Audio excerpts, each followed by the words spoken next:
कुणाला त्रास व्हावा या भूमिकेतून आम्हाला जायचं नाही आहे। हा झाला आपला फायनल मार्ग। आपण माळशेज घाटातून कल्याण मार्गे जात नाही तर आपण चाकण मार्गे जातोय, हे सगळ्या बांधवांनी समजून घ्यावं। आणि तसं पाहिलं तर आता ज्या रस्त्याने घुसायचं त्या रस्त्याने जाणार आहे ते, त्याच्यात काही विशेष नाही। कुणीकडून चालले तर आत्ताच मला तर आत्ता माहिती मिळाली, रात्री पण आत्ताच लोक मुक्कामाला गेले तिथे, कालच अशी माहिती मिळाली, त्यामुळे लोक जाणार आहेत। तो झाला एक मार्ग। दुसरा विषय हे मागण्याचा।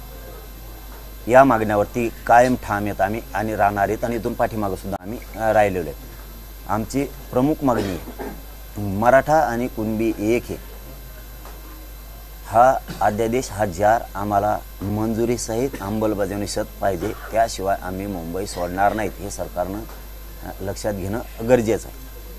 त्यानंतर हैदराबादचं गॅझेटियर हे आम्हाला लागू केलेलं पाहिजे अंमलबजावणीसह। त्याच्यावरती अभ्यास चालला आहे, ऐकून घेणार नाहीत, खोटी माहिती आम्ही ऐकून घेणार नाहीत। तुम्ही काही कारणं सांगितले तरी आम्ही ते ऐकून घेणार नाही। त्याचं कारण असं आहे की 13 महिन्यापासून गॅझेटियरवरती अभ्यास सुरू आहे, तरी तुम्हाला जर अभ्यासच करायचा आहे त्याला आमचा नाईलाज आहे, आम्ही ऐकू शकत नाहीत। त्याचं कारण पण तसंच आहे, जर आमच्या नोंदी सापडल्या तर ते आम्हाला पाहिजे। आणि देवेंद्र फडणवीस साहेबांना विशेष करून सांगतो, कोणी आडवं येणार नाही आहे मराठ्यांचे 3ही गॅझेट लागू का केले म्हणून, कारण आम्हाला सातारा संस्थांचं पण गॅझेटियर पाहिजे लागू केलेलं अंमलबजावणीसहित, आणि बॉम्बे गव्हर्नमेंटचं पण पाहिजे।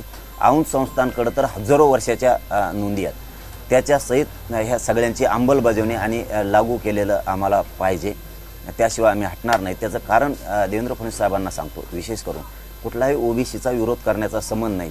जर आमच्या सरकारी नोंदी आहेत तर विरोध कोणाचा होऊ शकत नाही, आणि झाला तर तुम्ही त्याचा विचार करू नये, कारण आमचा जर जमिनीचा सातबारा सापडलाय म्हणल्याच्या नंतर जमीन आम्हाला देणं तुमची जबाबदारी आहे। आमचा जर सातबारा नसेल, आमचा जर अधिकार नसेल किंवा आमच्याकडे काही पुरावाच नसेल तर तुम्ही आम्हाला देऊ नका।